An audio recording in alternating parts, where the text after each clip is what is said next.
Voilà pour les titres. Mesdames, Messieurs, bonsoir et bienvenue dans cette session d'information, un journal que nous ouvrons par ce communiqué du gouvernement de la République du Mali, communiqué ainsi libellé.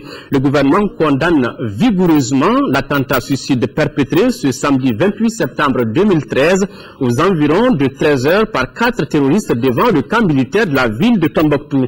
Ce lâche attentat s'est soldé par la mort de 6 personnes, dont 2 civils et les 4 terroristes qui ont été tués sur le coup.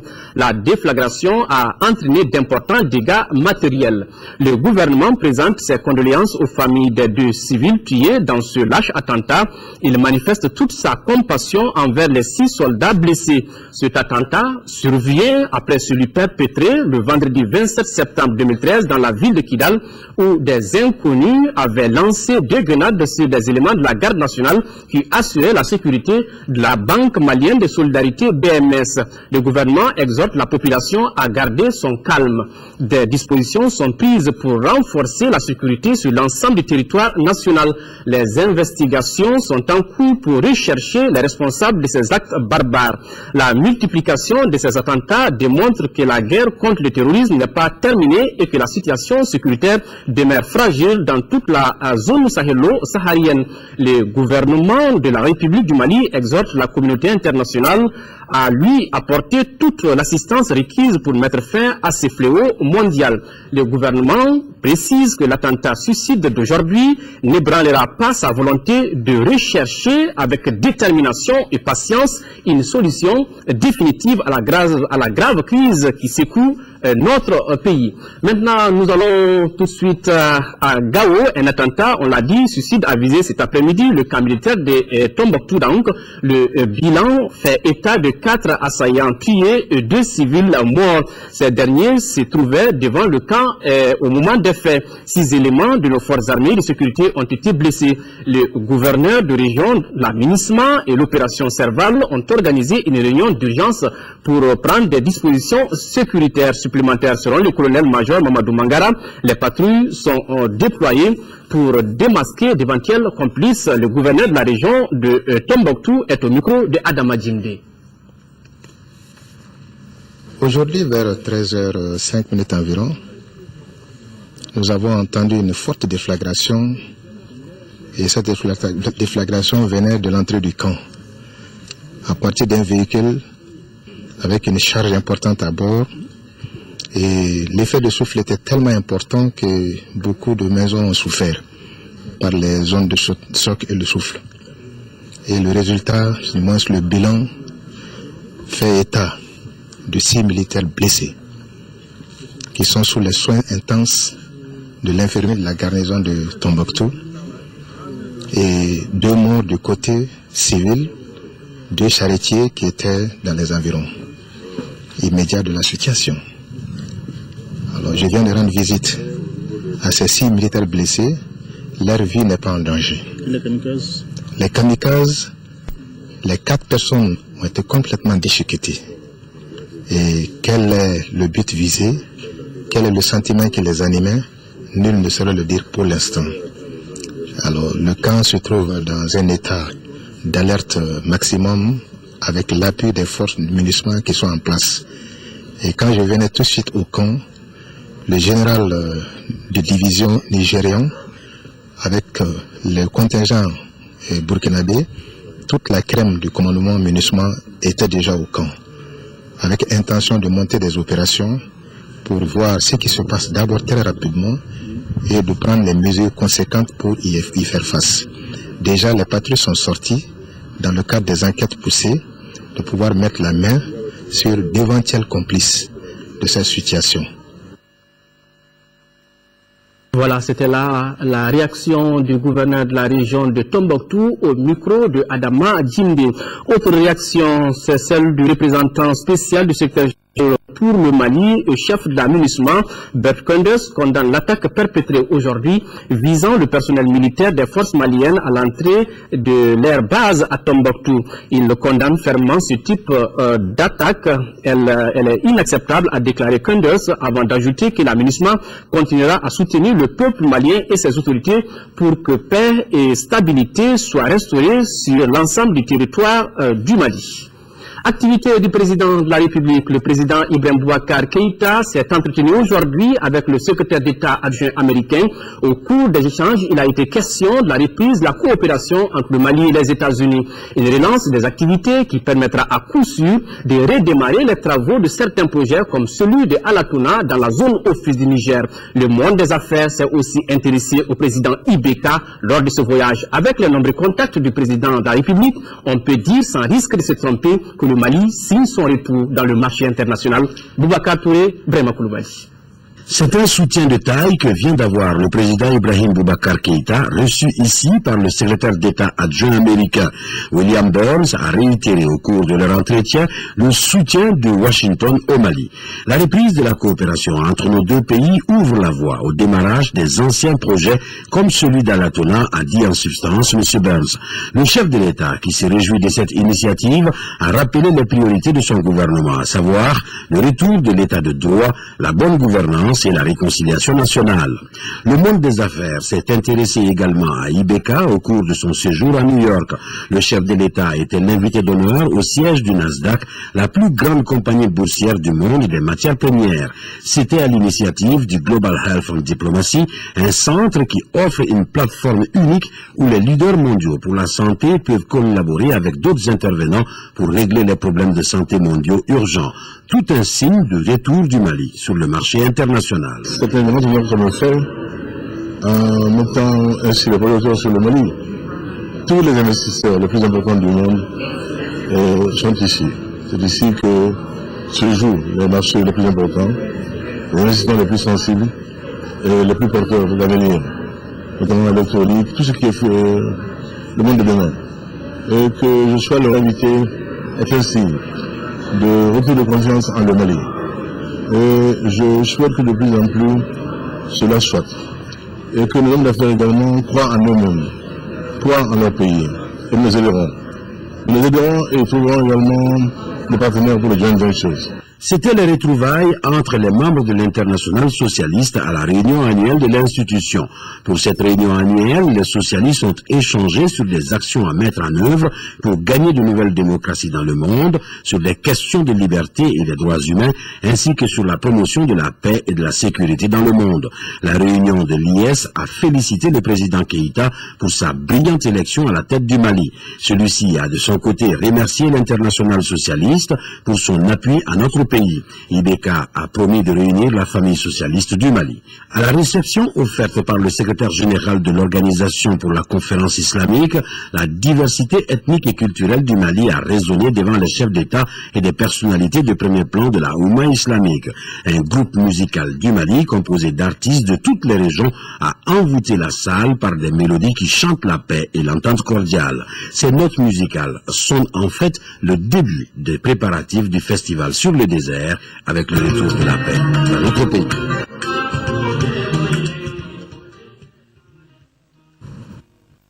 Retour ici à Bamako, depuis la signature de l'accord de Ouagadougou, le gouvernement s'est engagé dans l'application de son contenu. Cela s'est traduit par un certain nombre d'actes que nous détaille ici le ministre de la Réconciliation nationale et du développement des régions du Nord, Cheikh Oumar Diarra, est interrogé par Yaya Konaté. Nous sommes surpris dans la mesure où depuis que le gouvernement est en fonction, depuis le 8 septembre, nous avons pris un certain nombre de mesures visant à rétablir la confiance entre ces groupes et la République, notamment la libération de personnes qui étaient détenues. À ce jour, 32 personnes ont été libérées et le 18 septembre dernier, durant la réunion du comité de suivi, le gouvernement a remis à la MINUSMA et à la Croix-Rouge 12 personnes. Bon, sans compter que nous avons convoqué les états généraux de la décentralisation qui vont se tenir du 21 au 23 octobre. Nous avons également permis à ce que ces groupes armés qui s'étaient réunis à Bamako et qui avaient dans une déclaration reconnu l'intégrité territoriale du Mali, on a fait en sorte que ces groupes puissent rencontrer le président de la République le 17 septembre à Koulouba. Et lors de cette rencontre, le président leur a dit très clairement que tout peut être discuté sauf l'intégrité territoriale et l'unité nationale du Mali. les assises nationales vont se dérouler avant l'expiration du délai de 60 jours. Et avant cela, nous sommes en train de préparer un plan de développement accéléré des régions du Nord qui sera discuté durant ces assises. Dans le même temps, pour faire face au court terme, nous avons finalisé et adopté au niveau du gouvernement un programme d'urgence pour la reprise des activités dans le Nord. Le ministère de l'administration territoriale, tout comme le ministère de la Défense et de la Sécurité, sont en train de finaliser un plan de redéploiement des forces de défense et de sécurité et de l'administration et des services publics. Et il y a également le fait que nous sommes actuellement en train de discuter des termes de cantonnement. Le gouvernement prépare à la MINUSMA et aux autres partenaires extérieurs qu'il était disposé à contribuer au financement dès que les critères de mise en œuvre auront été arrêtés. Donc il y a beaucoup de mesures qui sont en chantier et nous pensons que nous sommes dans la bonne direction et nous allons continuer dans cette direction. Malgré tout, on vous accuse de ne pas respecter vos engagements. Le gouvernement est accusé de ne pas respecter ses engagements. Qu'est-ce que vous répondez? Nous répondons par des faits. Donc les mesures de confiance, libération des prisonniers. Nous répondons par des faits, les bonnes dispositions de toutes les autorités de la République, y compris le président, à aller dans le sens d'un accord qui permette une paix définitive. Donc, ce qui a permis donc la rencontre du 17 septembre à Koloba. Nous sommes en discussion pour définir les critères de mise en œuvre du cantonnement et nous avons dégagé une enveloppe financière pour contribuer au financement de ce cantonnement. Donc, je pense que nous sommes dans la bonne direction. Nous ne polémiquons pas, nous réalisons des faits pour montrer que nous voulons aller de l'avant et nous irons de l'avant. Et les groupes armés continuent de parler autonomie alors qu'à Bamako vous dites ce n'est pas une question négociable. Est-ce que tout ne vous oppose pas aujourd'hui? Est-ce que le processus n'est pas un peu compromis? Le processus n'est pas compromis du tout. Ce qui nous importe, c'est ce qui est écrit, ce sur quoi on convient. Ils ont adopté une déclaration ici à Bamako dans laquelle ils reconnaissent l'intégrité territoriale et l'unité nationale du Mali. Mais apparemment, vos interlocuteurs souffrent le chaud et le froid. Cela ne nous inquiète pas, cela ne nous effraie pas et cela ne va pas nous dérouter de la ligne directrice qui est la nôtre, qui est que nous allons trouver une solution positive et définitive à ce problème national. Mais est-ce que vous êtes confiant quand même face à des interlocuteurs qui disent aujourd'hui une chose et demain son contraire? Ce qui importe, c'est qu'à l'arrivée, il y a un accord de paix. Et je pense qu'à l'arrivée, nous aurons un accord de paix définitif, global, durable, qui permettra au pays de se lancer dans la voie du développement et de retrouver la confiance en lui-même, de rétablir la confiance entre les fils de toute la nation, de se réconcilier avec lui-même et de réconcilier les fils de la nation avec le pays. Donc vous ne craignez pas aujourd'hui une reprise des hostilités malgré souvent une rhétorique guerrière de la part de vos interlocuteurs? Non, pas du tout. Pas du tout. Toutes les dispositions internationales, la présence de la MINUSMA, de Serval, les résolutions du Conseil de sécurité des Nations Unies, tout cela indique que nous allons dans la bonne direction et je ne pense pas qu'il y aura une reprise d'affrontement parce que les conditions n'existent pas tout simplement. Il peut y avoir des accrochages, mais il ne peut pas y avoir d'affrontement qui aille au-delà d'accrochage. Pas de changement en vue, on ne se reproche rien, donc on maintient le cap. Non, nous avons un cap qui est, nous allons avoir un accord de paix définitif global et cet accord-là, nous l'obtiendrons parce que nous sommes déterminés à aller de l'avant sans tenir compte des aléas ici, par-ci, par-là et parce que c'est pour le bien du Mali, c'est pour le bien de la sous-région. Et qu'est-ce que vous entendez faire concrètement pour ramener vos interlocuteurs à la table de négociation? En fait, il n'y a pas de discussion rompue, nous avons des contacts informels avec eux. Donc quand le moment viendra, on aura des contacts formels qui vont permettre d'aller dans un cadre plus formel, d'aller de l'avant. En 5e région, environ 350 déplacés viennent de prendre le départ pour les régions de Tombouctou et Gao. Il s'agit d'un retour volontaire qui s'inscrit dans le cadre du projet Yehougué, qui veut dire en Soraï, retour chez soi. C'est un projet de Ndamali. Reportage Moustapha Doumbia. Elles sont 237 personnes réparties entre 51 ménages à prendre le départ par bateau ce jeudi pour la région de Tombouctou. Au même moment, 120 autres personnes s'apprêtent à retourner à Gao par bus.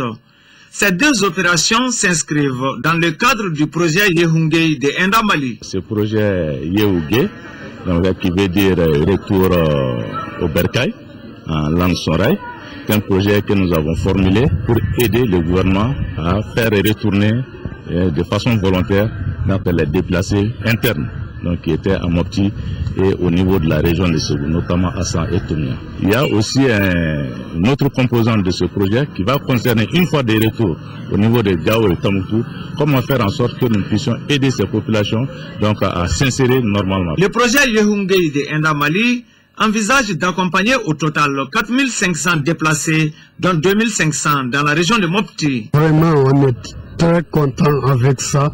Actuellement, on est décidé de retourner chez nous. L'initiative d'Ndamali cadre avec les plans d'action du comité régional de crise. Le plan d'action donc prévoit l'accompagnement de ces populations de retour dans leurs ménages respectifs. Accompagnement en ce sens d'appui pour le transport, mais aussi à leur arrivée déjà des cash transferts qui va être mis à leur disposition sur place en vue de faire face aux besoins urgents. À noter que d'autres départs seront organisés par Ndamali dans les semaines qui suivent.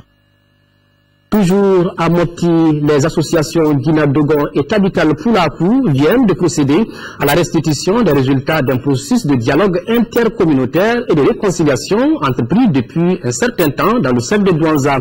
Après 15 jours de débat entre les différentes communautés, elles s'engagent désormais à se pardonner et à marcher ensemble vers le développement de leur terroir. Compte rendu, Yacouba Maïga. Après les difficiles moments de crise que le cercle de Douanza vient de traverser, une mission de conciliation des associations culturelles Guina Dogon et Tabital Poulakou ont sillonné certaines communes de la localité en vue de favoriser la réconciliation et la cohésion sociale. Cette démarche novatrice a permis de mieux comprendre les conflits qui sévissent dans la zone, leurs causes profondes et la manière dont ils peuvent être résolus.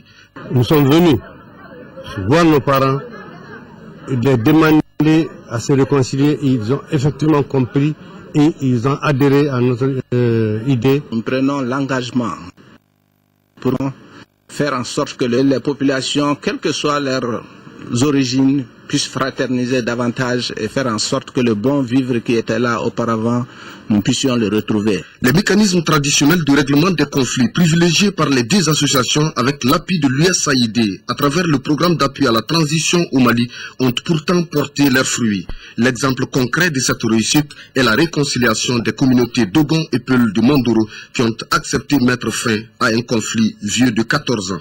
On l'a dit, on le fait et on l'a fait pour de bon. Et nous voulons que le Mali tout entier prenne cet exemple.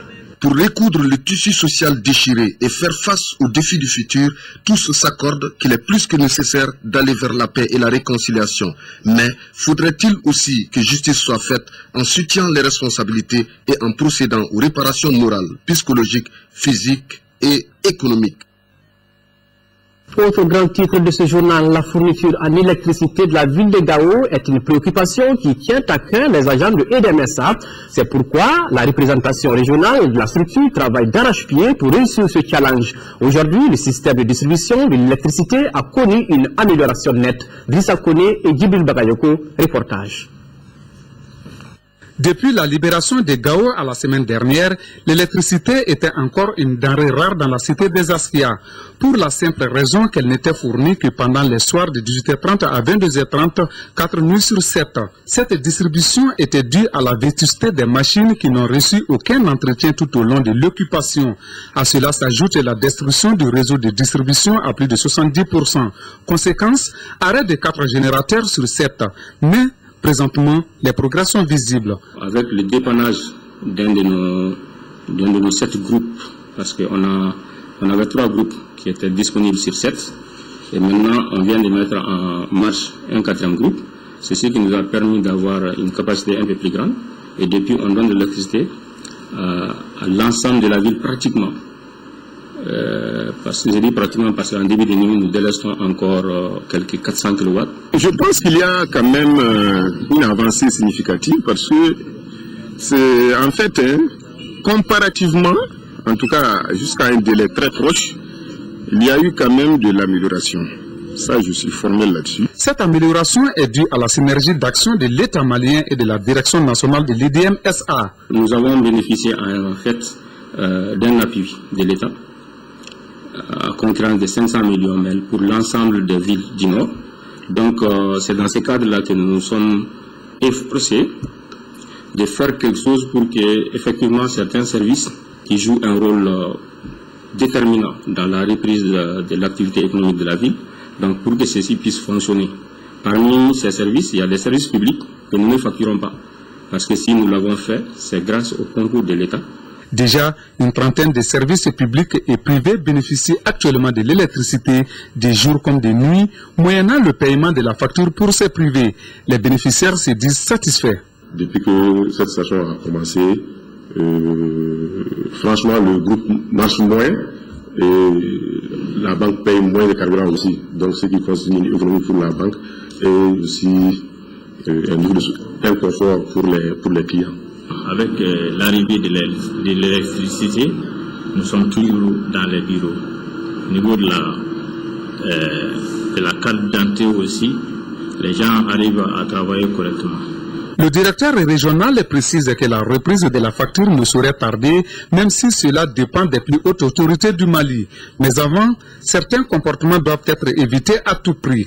Il s'agit surtout des branchements anarchiques ou directs, dont 26 cas ont été décelés grâce à la vigilance des agents de l'IDM-SA. Nous, les au-dessus de la loi, et nous sommes, vous l'avez suivi comme tout le monde, en tout cas le gouvernement actuel n'entend plus aller dans ce sens. Il n'est pas question que quelqu'un soit au-dessus de la loi.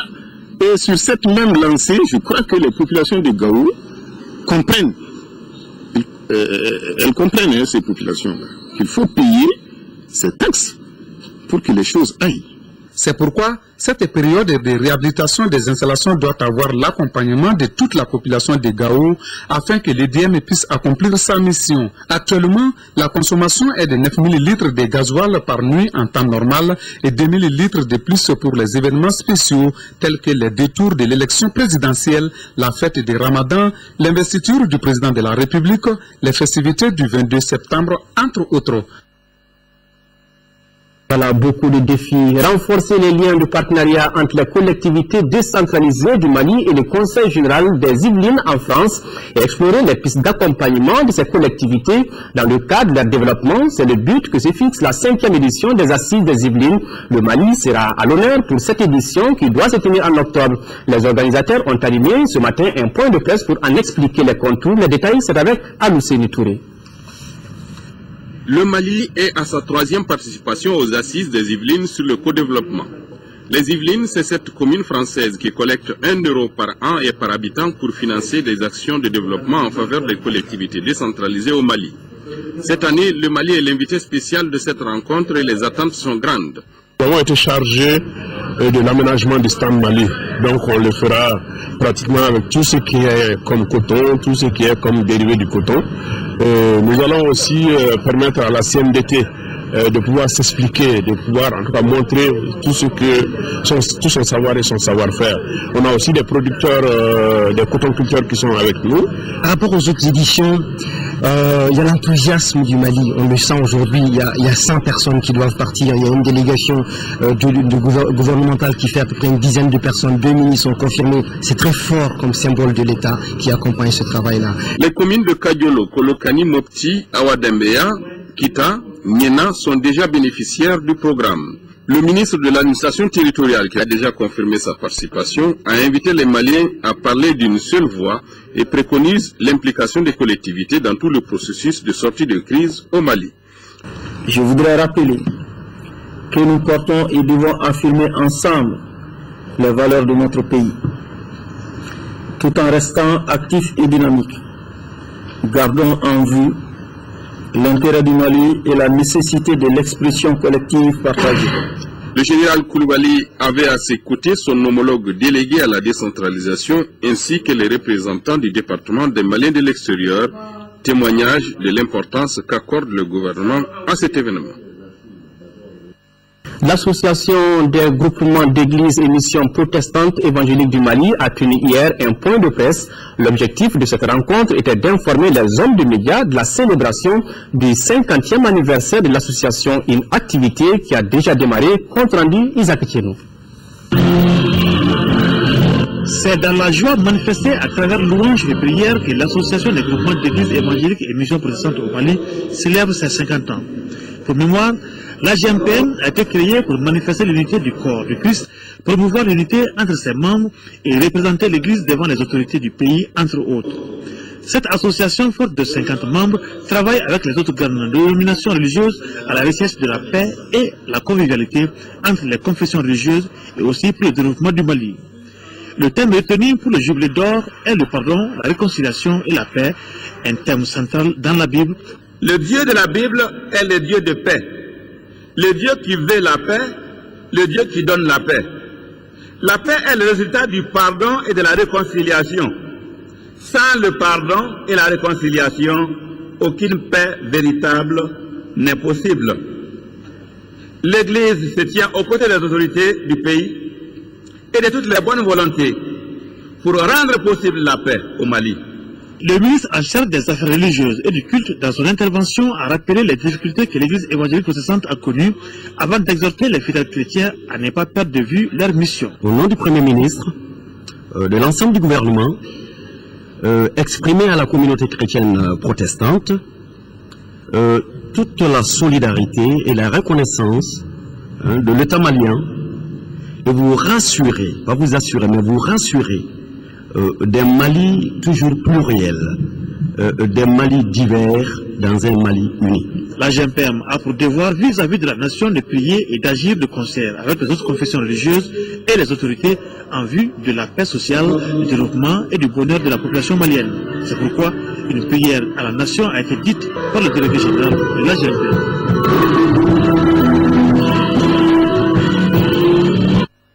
Malgré les difficultés rencontrées en 2012, le Fonds auto-renouvelable pour l'emploi phare a atteint un taux de réalisation de son programme de 51%. 63 projets PME-PMU ont été garantis et 71 cautions ont été délivrées pour un total de 248 500 000 francs CFA. Le compte rendu, c'est avec Boubacar Sissoko. Cette 29e session ordinaire du Conseil d'administration du Fonds auto-renouvelable pour l'emploi phare a examiné le rapport d'activité de l'exercice de 2012. Malgré la crise qu'a connue le Mali, le phare a exécuté son programme d'activité de 2012 à hauteur de 51%. Cette crise sans précédent a également rappelé la direction aux indispensables disciplines de base du métier de la garantie et l'impérieuse nécessité d'assurer un suivi encore plus strict des risques. Conformément au programme d'activité de 2012, des résultats assez satisfaisants ont été atteints. Dans le domaine de la création et du développement des entreprises, 63 projets ont été garantis et 71 cautions ont été délivrées pour un coût total de 248 500 000 francs CFA, favorisant la création et le renforcement de 215 emplois permanents et 402 emplois jours. Ces résultats encourageants doivent être renforcés afin que le phare relève le défi de la promotion de l'emploi jeune au Mali, estiment les administrateurs. Pour répondre à cette préoccupation majeure, l'administration de la structure ne manque pas d'initiatives. En termes de perspective, nous comptons vraiment sur une bonification du fonds. Ceci nous permettra d'atteindre un maximum de jeunes et de pouvoir vraiment garantir le nombre d'entreprises. Pour rappel, l'exercice de 2012 s'est soldé par un bilan de plus de 2 606 millions de francs CFA, contre environ 2 470 millions de francs CFA en 2011. Activité syndicale maintenant, le syndicat national de l'éducation et de la culture SNEC a tenu ce matin à la Bourse du Travail un meeting d'information sur l'évolution de la situation des enseignants des écoles privées. Les syndicalistes comptent sur la solidarité des uns et des autres pour améliorer les conditions de vie de travail des enseignants. Adama Kojo. 2 points étaient inscrits à l'ordre du jour de ces meetings du syndicat national de l'éducation et de la culture SNEC. Il s'agit de la convention collective des enseignants des écoles privées dont le texte est en cours d'élaboration et des conditions de vie et de travail des adhérents du SNEC. Le niveau bas des salaires, le retard des salaires, le non-paiement des salaires pendant les vacances, le refus d'embaucher et payer à la tâche, le refus d'inscription à l'INPS et à l'AMO, les classes non conformes à la norme, l'éclairage et le mobilier défectueux.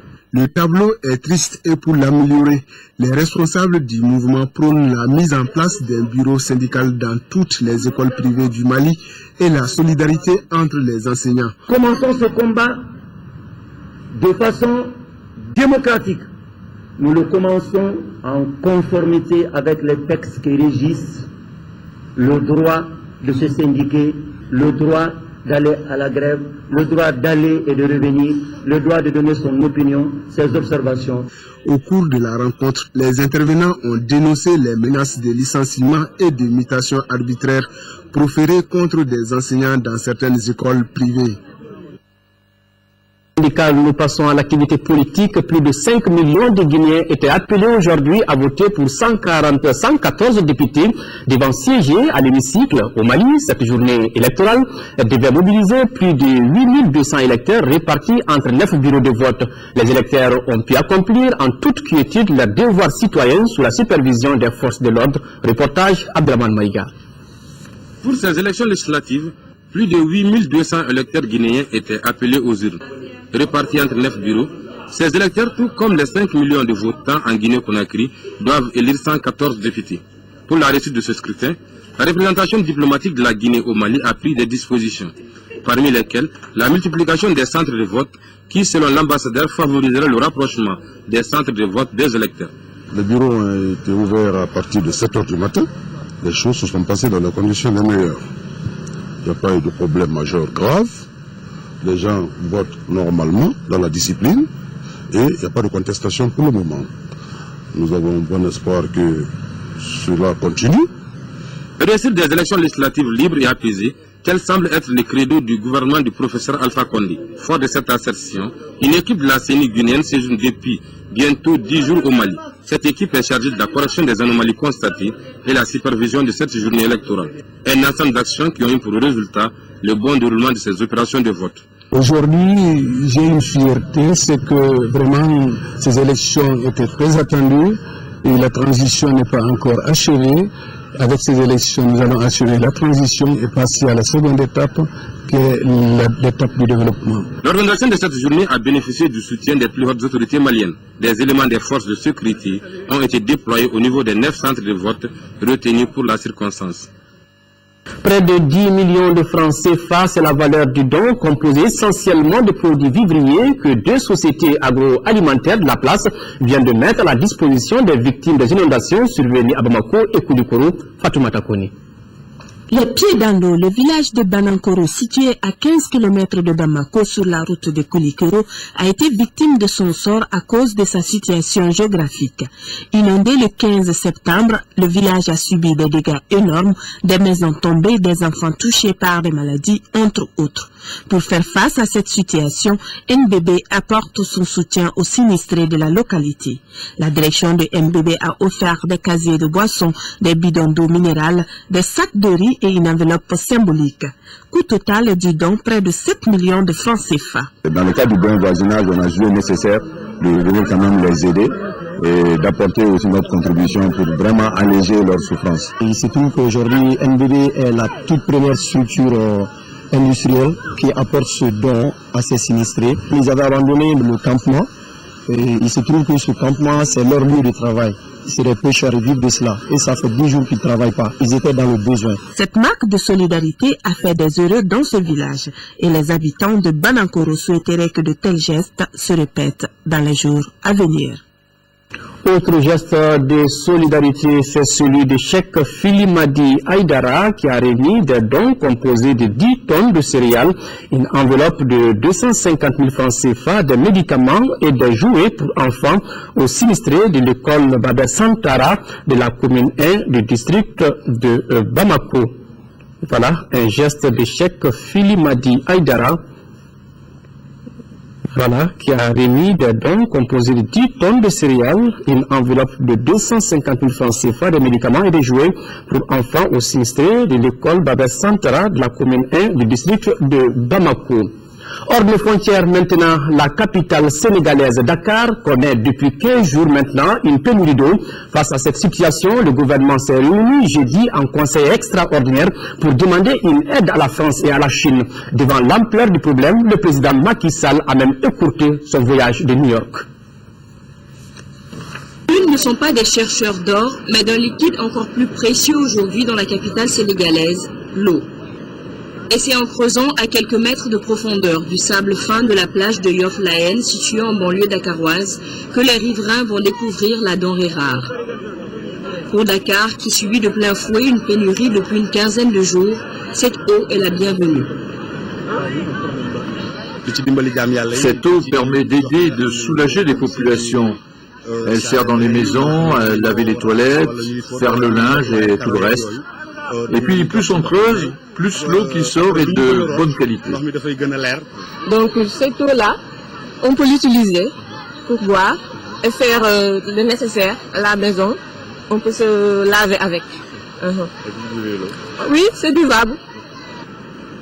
Cette méthode de recherche de l'eau se pratique de plus en plus aujourd'hui sur une grande partie du littoral dakarois. Mais pas sûr que cette eau soit propre à la consommation. Donc je pense que ça doit être l'eau de la nappe phréatique.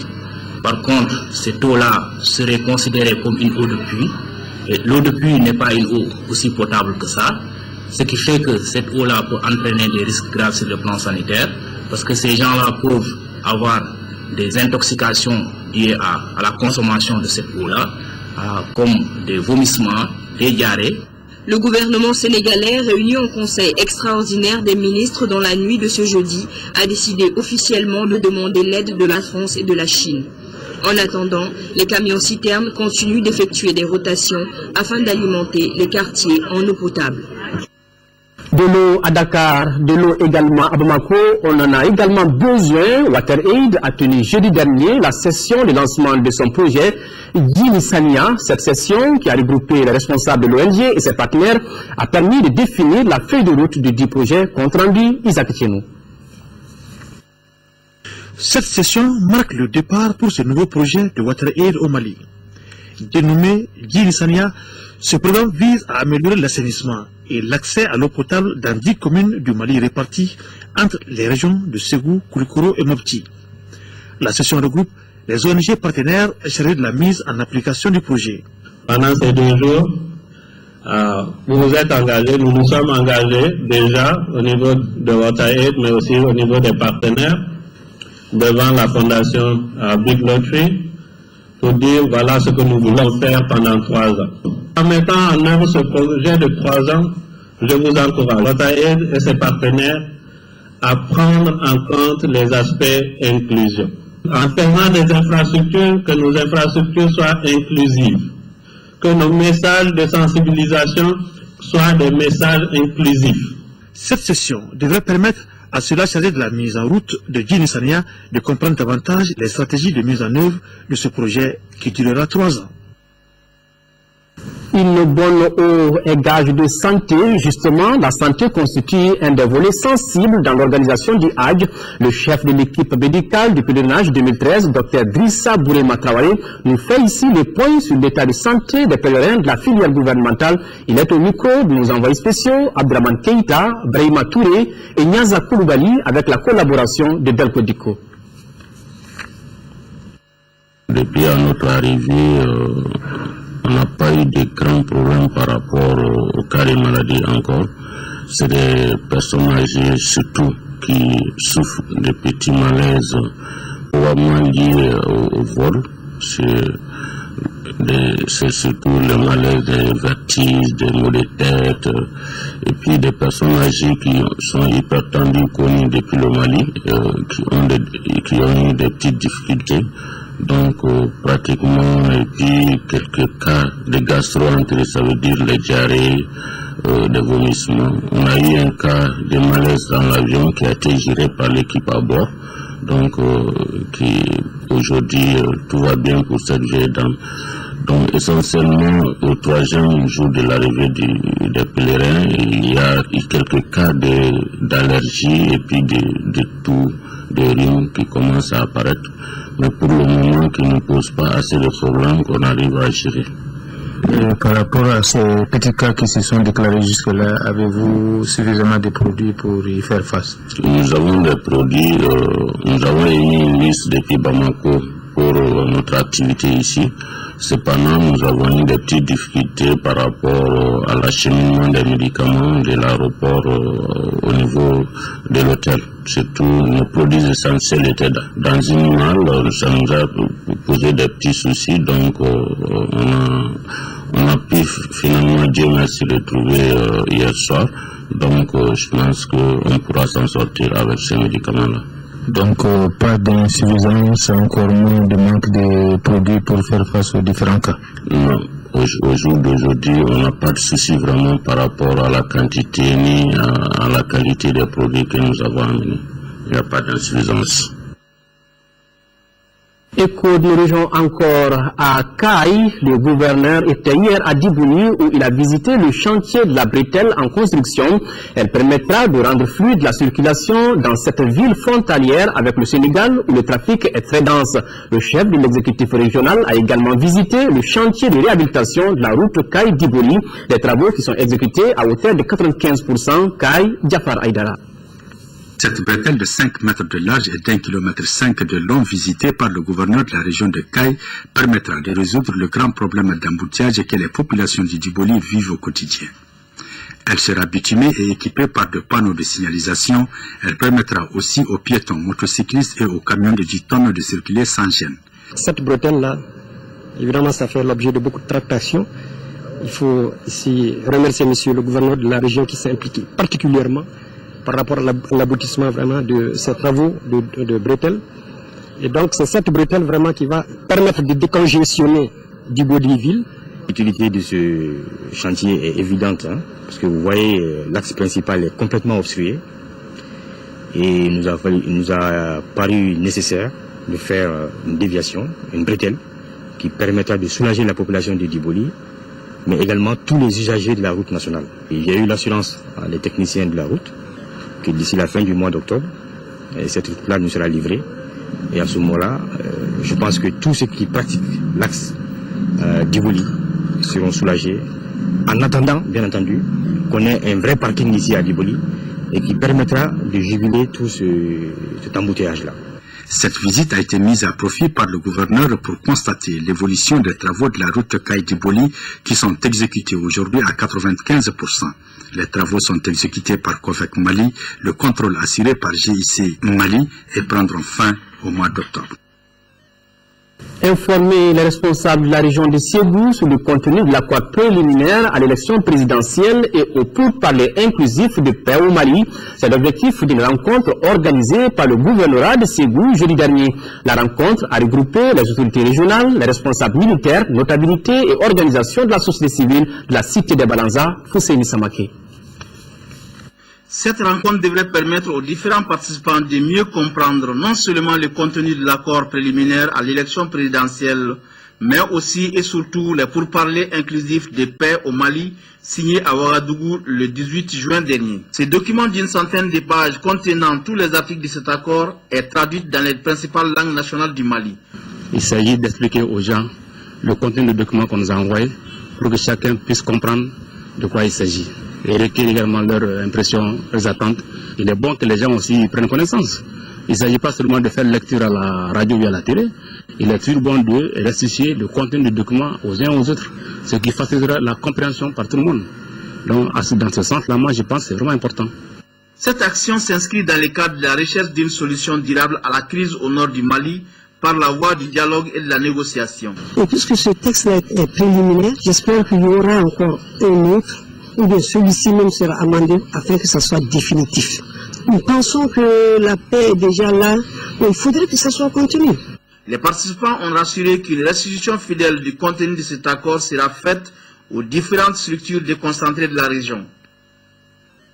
En deuxième région, la brigade de gendarmerie de Narena, en collaboration avec celle de Sibi, vient de mettre la main sur une bande de brigands. Au moment, ils sont au nombre de 9 ces bandits qui opéraient dans le secteur de Kangaba, Sibi et Narena. Le point, c'est avec Kumba Sissé. Ce groupe de 9 malfrats avait pour spécialité braquage et escroquerie à bord des véhicules sur la route nationale numéro 5, à savoir l'axe Bamako-Guinée-Conakry. L'équipe est dirigée par un certain Soumalo Doumbia, natif de Djatoula dans la sous-préfecture de Kalabankourou. Ce jeune de 33 ans se faisait passer pour un lieutenant ou un général de la douane pour réussir ses opérations. Fort heureusement, la brigade territoriale de la gendarmerie de Narena est bien intervenue à travers l'aide d'une population vigilante pour mettre hors d'état de nuit ces bandits de tout acabit. Pratiquement, le dernier fait assez grave est le braquage survenu le 19 avril 2013 sur l'axe Bamako-Kourémali. Ils reconnaissent tous avoir participé à cette opération. Dougou Kanté, âgé de 70 ans, servait de logeur, de féticheur et de guérisseur pour le gang. Les 2 dames qui sont parmi le groupe sont les épouses du soi-disant général ou lieutenant et d'un de ses compagnons, Mohamed Koulibaly. Ces femmes infiltrent la population pour servir d'indicatrices. D'où la nécessité de renforcer la collaboration entre les forces de sécurité et les populations. Nous n'avons pas droit à l'échec.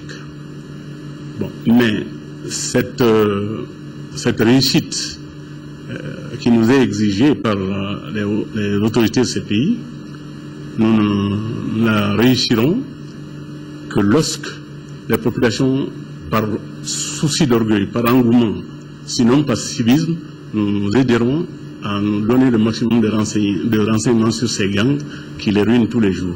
Des enquêtes sont en cours pour traquer les autres membres du groupe. Et puis, une nouvelle parution dans vos kiosques et librairies, mémoire d'un sous-préfet, c'est le titre du livre que Yacouba Tera vient de publier, un livre qui retrace la carrière d'un ancien administrateur civil. Au-delà de cette autobiographie, c'est toute l'histoire de l'administration malienne qui est évoquée avec les défis multiples, les incompréhensions, mais aussi et surtout la conscience d'accomplir un devoir de génération. L'auteur Yacouba Tera est né à 100 en 1927. Il a été commis d'administration, conseiller des affaires administratives, administrateur civil de classe exceptionnelle jusqu'à 1986 où il fut admis à la retraite. Un livre à lire absolument. Avant de nos annonces, le Mali vient de célébrer le 53e anniversaire de son indépendance, une occasion pour l'ORTM de revisiter les 70 ans de colonisation et les premiers pas du Mali indépendant.